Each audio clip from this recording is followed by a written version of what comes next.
الحمد لله وكفى والسلام على عباده الذين اصطفى أما بعد أعوذ بالله من الشيطان الرجيم بسم الله الرحمن الرحيم والذين جاهدوا فينا لنهدينهم سبلنا وقال النبي صلى الله عليه وسلم إن الغضب ليفسد الإيمان سبحان ربك رب العزة عما يصفون والسلام على المرسلين والحمد لله رب العالمين اللهم صل على سيدنا محمد وعلى آل سيدنا محمد وبارك وسلم اللهم صل على سيدنا محمد وعلى آل سيدنا محمد وبارك وسلم اللهم صل على سيدنا محمد وعلى آل سيدنا محمد وبارك وسلم.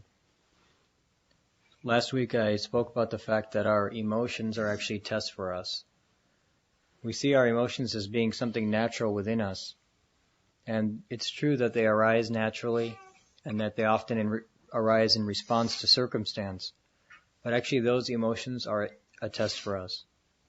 For example, there have been many deaths within the community recently. And those are a test for the individuals involved. Obviously, when someone passes away, there's going to be sadness. No one ever said that when someone passes away, you shouldn't be sad. The issue is how you handle that sadness. You can handle that sadness by complaining about the situation, by overly mourning and weeping about the situation. Or you can take that sadness, which is actually a type of energy, right? It's a potential energy. And you can convert that into an energy to change yourself, or an energy to reflect upon yourself, or an energy to make dua for the person that passed away. So these emotions that arise within us, they have purpose. And they provide benefit for the person who controls them and uses them in the way that the Prophet ﷺ taught us to do so. In particular, last week we spoke about anger. And we talked about the good aspect of anger, and we talked about the negative aspects of anger. And I think that the way we should reflect on anger, if you want to think about an example of how you should think about anger, anger, or the example of anger is like a person who is a welder. I don't know if you've seen these people who are welders, but they have this machine that provides very intense heat. And they use that machine in a very particular way in order to melt metal at a very high temperature. And as soon as they achieve that proper temperature, they put the pieces together, they seal it, and then they remove the heat from that metal. That's the way the welder works. Now, that welding gun that they use is a very powerful instrument. It has the ability to stick metal together and seal it. And it uses heat in order to do so. But if you don't provide enough heat, then the metal doesn't stick. And at the same time, if you overheat, you can not only damage the metal, but you can actually damage the welding gun itself. So this is the exact same situation, or this is the exact example of anger. Allah subhanahu wa ta'ala created within us this emotion called anger. And in certain circumstances, we tend to get angry. Now, we have to then recognize how to handle that anger and to recognize the potential detriments of that anger. The general principle concerning anger, the overall general summary of anger is in the hadith that I stated at the beginning of the talk. Innal ghadaba la yufsidul iman. That's the general principle. That anger, it destroys iman. And that's because anger is a type of heat. It's a very powerful welding gun. And if an individual doesn't control their anger, it's like overheating with that gun. You're going to melt the metal around you, and you're going to melt the gun itself. You're going to damage the gun itself. So when a person has anger in their heart, and they don't handle it properly, what ends up happening is that heat from that energy, that anger that's within them, it destroys relationships around them. They fight with their spouse, they fight with their parents, they fight with their brothers, they fight with their sisters, they fight with their friends. And it destroys the person inside. They're screaming to release the anger, and all that happens is the anger grows. The heat comes right back in their face. And that's actually the danger of anger. Innal ghadaba la yufsidul iman. That verily anger, it destroys iman. Anyway, last week I detailed many different examples of what causes anger and the detriments of anger, etc. This week I thought that why not talk about what the cures for anger are? Because obviously these are diseases, right? They exist in everyone. So what's the benefit of talking about the disease if you don't talk about the cure?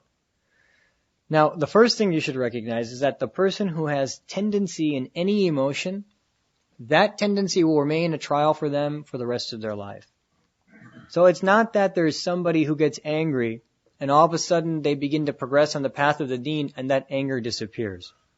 The person who has that type of energy will always have that type of energy. For example, Hazrat Umar radiallahu an had a very particular type of energy. He was the one who came with the sword to finish Islam and to separate the Prophet ﷺ's head, na'udhu billah, from his shoulder. That was his goal. That was the energy with which he approached the Prophet ﷺ just moments before his conversion. And yet, that same energy, once he converted, was then put into such motion that when it came to standing in front of the Kaaba and saying, look, I believe in Allah and His Messenger, do anything you want, no one would go near him. Right? So this was the nature of Hazrat Umar radiallahu anh. And actually, this is the one thing that we often misunderstand. We think that, okay, if I have a problem with anger, then when I become more righteous, when I do more dhikr, the anger should just go away. That never happens. That anger will always remain. That energy will always remain.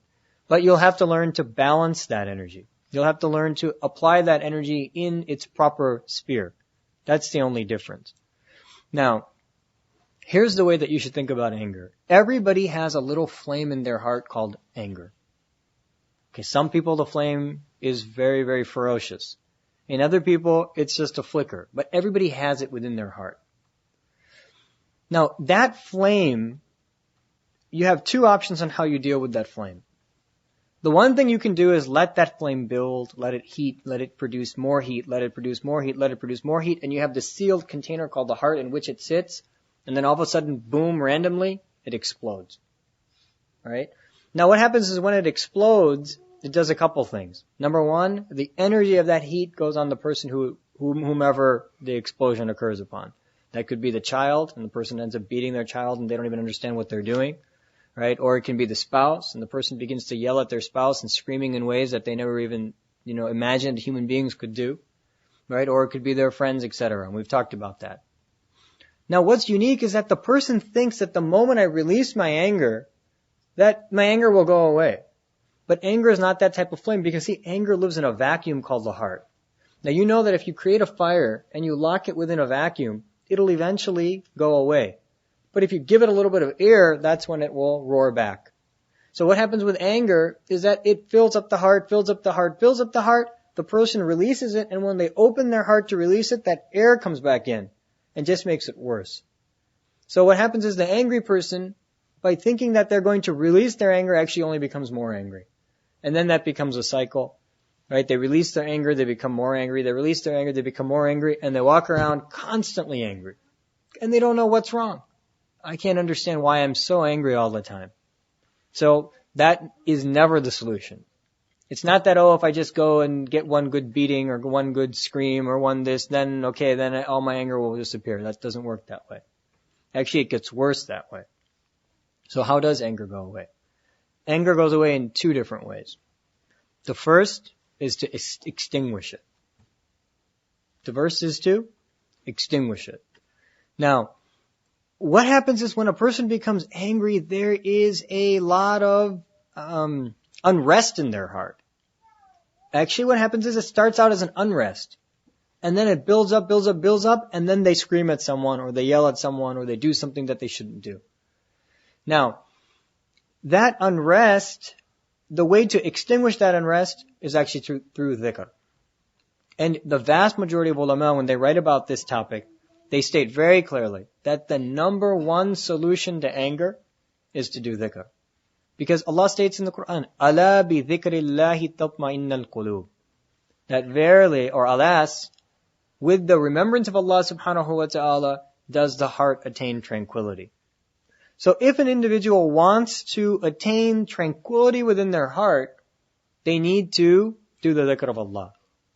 Now, some people think that, oh, when I get angry, that's the time to do the dhikr of Allah. Yes, that is the time to do the dhikr of Allah, but that is not the most beneficial time to do the dhikr of Allah.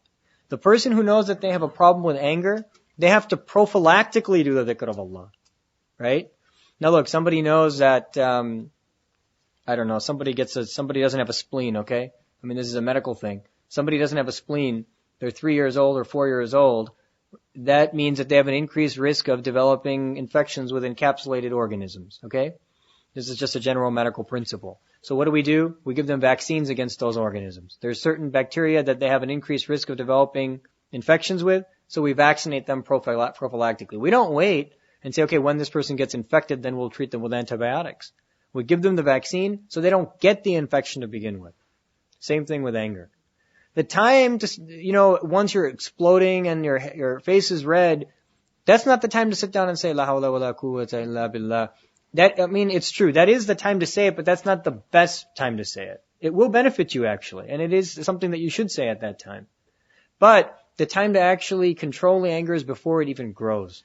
Because it's like a fire, it starts with a spark. And once the fire catches, then that's where the problem lies. So we have to remember one thing, and that is that if there's anger within us or if there's unrest within us, the time to cure that and the time to extinguish that is by regularly engaging in dhikr.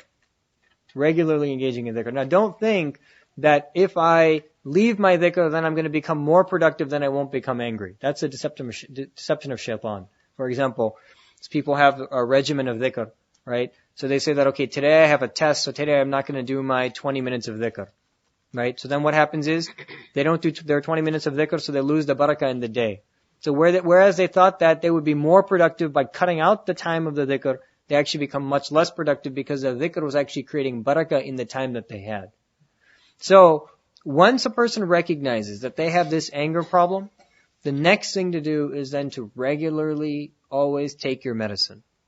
Every day take your medicine. Don't wait for the heart attack. Every day take your medicine so that your blood pressure stays low.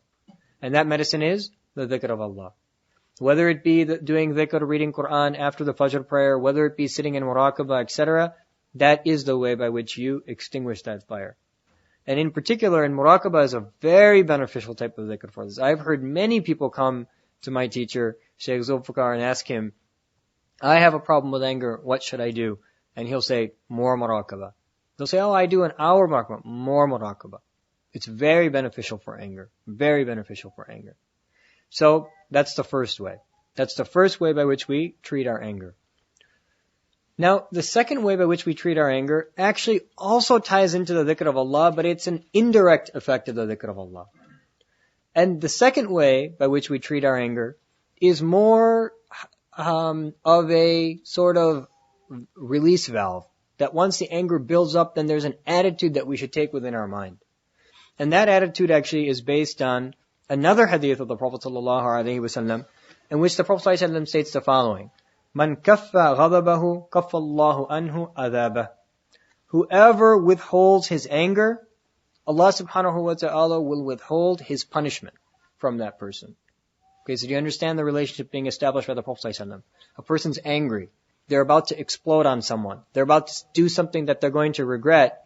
If that person, in the heat of that moment, holds back their anger, right, withholds their anger from that individual and allows it to just internally dissipate, right, despite the difficulty of that, then in response, Allah subhanahu wa ta'ala recognizes that, alright, number one, and number two, then withholds the punishment from that individual on the Day of Judgment.